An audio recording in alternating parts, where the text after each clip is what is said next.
Bonjour et bienvenue sur cette nouvelle vidéo. Pour ceux qui ne le savent pas, j'ai également un compte TikTok et depuis quelques semaines, je fais donc pas mal de petites vidéos d'1 minute. Mis bout à bout, ça commence à faire pas mal de contenu. Alors aujourd'hui, j'ai décidé de faire une petite compilation des vidéos que j'ai réalisées spécialement pour TikTok. J'espère que ça vous plaira et que ça vous donnera envie d'aller m'y suivre.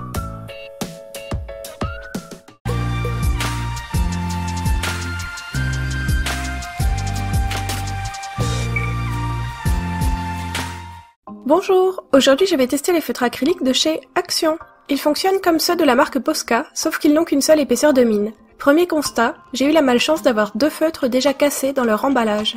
Ces feutres ont l'avantage d'être très abordables comparés aux marques concurrentes et sont disponibles en 40 couleurs différentes. J'ai utilisé un carnet aux pages marron car l'intérêt des feutres peinture est leur capacité à recouvrir de manière opaque un grand nombre de supports. Ils ont tendance à abîmer le papier, mais c'est aussi le cas avec les Posca. Ils sont un peu trop liquides et mettent donc plus de temps à sécher que ce dont j'ai l'habitude. Les mines sont assez épaisses et il est compliqué de faire un dessin très précis avec. Elles ont aussi tendance à vite s'abîmer et s'effriter. J'utilise les feutres pour la première fois et je suis déjà confrontée à ce problème. Même si j'ai réussi à faire un joli dessin avec ces feutres, je suis assez déçue de cet achat et je ne les conseille pas pour quelqu'un qui souhaite les utiliser activement pour dessiner. Contrairement à beaucoup de produits Action, la qualité n'est ici pas au rendez-vous. Par contre, ils peuvent être une solution de secours pour une utilisation occasionnelle ou en complément d'autres feutres de type Posca. Bonjour et bienvenue sur cette nouvelle vidéo de test. Aujourd'hui je vais tester les feutres à alcool Twin Marker de chez Action. Premier conseil, toujours vous faire un nuancier de vos feutres sur papier, parce que les couleurs des capuchons ne sont pas forcément fidèles, ce qui est le cas pour les Twin Markers mais également pour toutes les autres marques de feutres que j'ai pu essayer. Vu le prix très bas de ces marqueurs, j'ai eu peur de la qualité et de devoir faire une critique plutôt négative. Et au final, j'ai eu une très bonne surprise. Les feutres sont agréables à utiliser, les couleurs sont bien pigmentées et se mélangent bien les unes aux autres.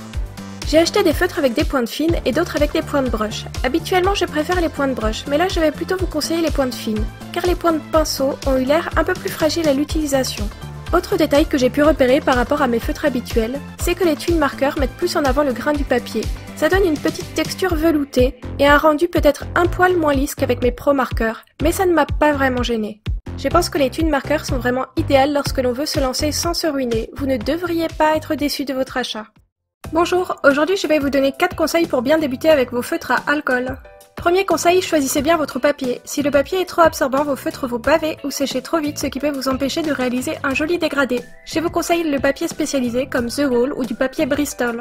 Deuxième conseil, toujours colorier dans le même sens, de haut en bas ou de droite à gauche. Cela devrait éviter au maximum de faire des traces de feutre sur vos aplats de couleurs.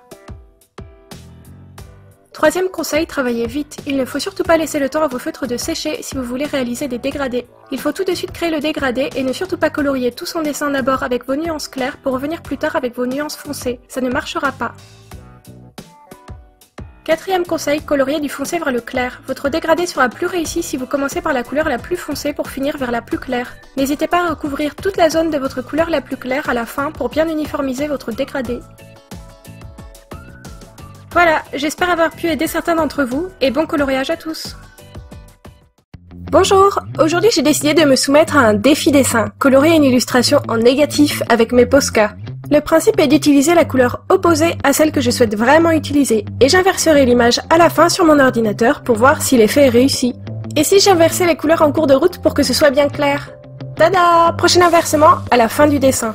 C'est une sacrée gymnastique d'esprit, car pour avoir du noir, il faut dessiner du blanc, pour avoir des ombres, il faut colorier des zones claires, c'est vraiment tout l'inverse de ce dont on a l'habitude de faire. Mais j'avoue, c'est ce qui m'a plu dans ce défi. J'espère que cette vidéo vous donnera envie de réaliser vous aussi un petit dessin inversé. C'est vraiment un exercice intéressant et c'est tellement magique et satisfaisant lorsque l'on inverse son dessin et qu'on découvre le résultat final.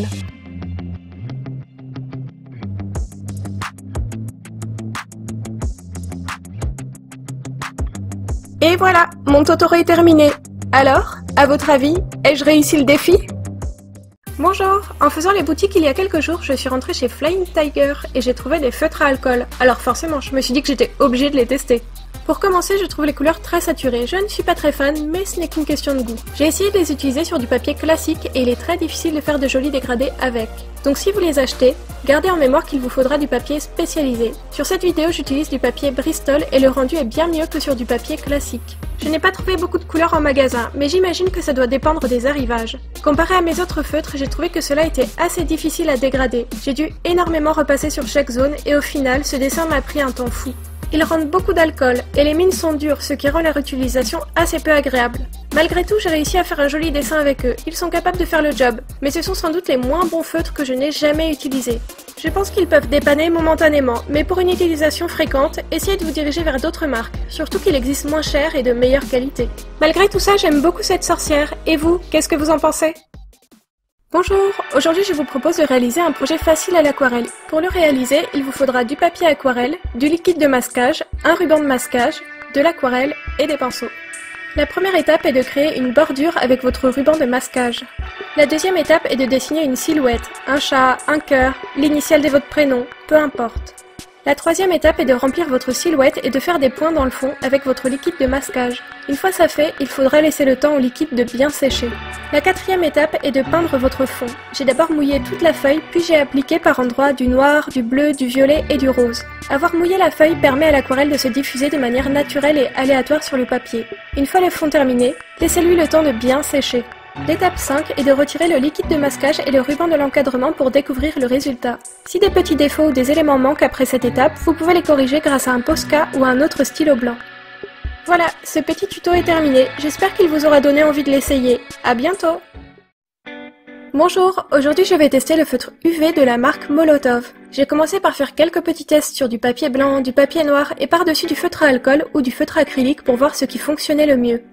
J'ai remarqué que le feutre UV fonctionnait mieux sur mon papier noir et par-dessus mes feutres acryliques, du coup c'est avec mes Posca que je vais faire une illustration aujourd'hui. Le feutre UV fait son job et produit un joli bleu fluorescent lorsque l'on passe de la lumière noire sur le dessin. Par contre, l'encre du feutre n'est pas tout à fait transparente. Alors si vous choisissez de dessiner quelque chose par-dessus votre dessin, on va légèrement le voir à la lumière naturelle. Cependant, si vous décidez de recouvrir totalement un des éléments de votre dessin, moi j'ai choisi de le faire sur les yeux, ça ne se verra pas à la lumière naturelle. Je trouve que c'est assez ludique de cacher des petits éléments sur vos dessins, mais je ne sais pas si j'en aurai souvent l'utilité au quotidien. Bon, le dessin touche à sa fin, alors il est temps de voir le résultat sous lumière noire. Qu'est-ce que vous pensez de ce feutre? Est-ce que ça vous a donné envie de l'essayer?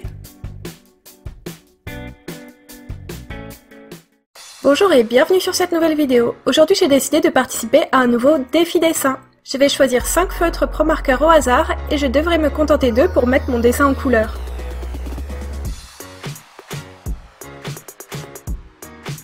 Bon, 2 feutres roses, un clair et un foncé, 2 feutres jaune orangé et un ton neutre. J'ai presque l'impression de participer au 3 marqueurs challenge. Je me suis tout de suite rendu compte que ça allait être compliqué, que le dessin risquait de manquer de contraste et d'être un peu trop ton sur ton. Et encore j'ai de la chance. J'ai eu des feutres de ton clair, moyen et foncé. Si je n'avais eu que des feutres clairs ou que des feutres foncés, ça aurait été encore plus compliqué. Mais je suis contente d'utiliser les Pro Markers pour ce défi parce qu'ils se mélangent bien et qu'il est facile de les superposer, du coup ça m'aide pas mal. Mais au final, je trouve le rendu assez mignon. Il y a peu de diversité de couleurs, mais ça donne un aspect doux et équilibré à la mise en couleur. Alors à votre avis, est-ce que j'ai réussi le défi? Et pour finir, je serais curieuse de savoir en commentaire quel défi dessin vous aimeriez me voir relever dans mes prochaines vidéos. Il y a quelques jours, je suis allée au magasin Action et j'ai acheté des feutres acryliques d'EcoTime. Pour ceux qui ne connaissent pas ce type de feutre, ils ont un réservoir rempli de peinture acrylique plutôt que d'encre et marchent sur tous les supports, verre, porcelaine, toile, papier. J'avais déjà essayé des feutres peinture de chez Action et je ne les avais pas appréciés, mais je dois dire que je suis convaincue par cela. Premier point positif, le réservoir est transparent et mine de rien, c'est pratique de voir combien de peinture il nous reste. Ensuite, ils sont moins liquides que les précédents feutres que j'avais testés. Ils ont une jolie consistance, on voit bien qu'on travaille avec de la peinture. On peut jouer avec la texture et certaines zones peuvent légèrement craqueler si on applique trop de peinture. Ils sont bien opaques et vous voyez que ça couvre bien le texte de ma feuille. Et ils sèchent vite, ce qui m'a permis de ne pas avoir à faire de pause durant ma mise en couleur. Et dernier bon point, j'aime vraiment beaucoup les couleurs de ces feutres. Il y a beaucoup de nuances douces et pastel, ça change des couleurs hyper saturées qu'on trouve souvent. Le seul point que je regrette, c'est que les pointes sont un peu larges, pas faciles pour dessiner des détails. En conclusion, si vous passez chez Action prochainement, n'hésitez pas à les acheter. Aujourd'hui, je vais vous parler de ma marque de feutres préférée, les Pro Markers et les Brush Markers. Il s'agit des mêmes feutres, sauf que les Pro Markers ont une pointe fine et une pointe biseautée, et les Brush Markers ont une pointe biseautée et une pointe pinceau. Ce sont des feutres à alcool. Pour ceux qui ne connaissent pas ce type de feutre, une fois qu'on sait bien les utiliser, ils permettent de n'avoir presque aucune marque de feutre et de faire de jolis dégradés entre plusieurs couleurs. Pour avoir un meilleur résultat avec les feutres à alcool, il vaut mieux utiliser du papier spécialisé. Personnellement, je conseille le papier Bristol, c'est mon petit préféré. Les Pro Markers existent en 173 couleurs différentes. À ce jour, ce sont les meilleurs feutres que j'ai utilisés. Ils se dégradent bien, sont agréables à prendre en main, de très bonne qualité et j'aime beaucoup leur gamme de couleurs. J'ai une petite préférence pour les brush markers, leur point de pinceau est assez souple, ça se rapproche pas mal de l'expérience d'un vrai pinceau, mais ça peut être difficile à maîtriser pour un débutant. Si vous dessinez régulièrement, les Pro Markers et les brush markers sont vraiment un bon investissement, ils ne m'ont jamais déçu. Aujourd'hui, j'ai décidé d'essayer les feutres de la marque Copic. Ils sont réputés pour être les meilleurs feutres à alcool du marché, mais aussi les plus chers. J'ai déjà essayé des tonnes de feutres à alcool. Pro Marker, Graphite, OU, Action, Flying Tiger, Spectrum Noir et j'en passe.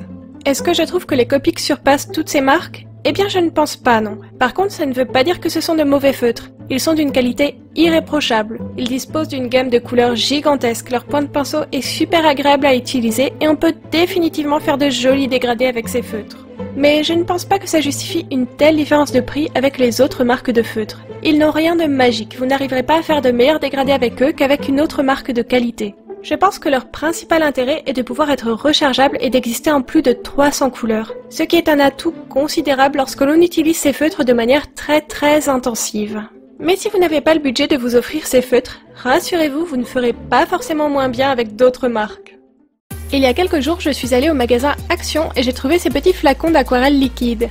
L'aquarelle est de la peinture à base de pigments et d'eau. Elle a une composition proche de la gouache, à la différence que la gouache est opaque alors qu'avec l'aquarelle on peut jouer avec la transparence. Habituellement, l'aquarelle se présente sous forme de godet ou de tube et c'est la première fois que je l'essaye sous une forme liquide.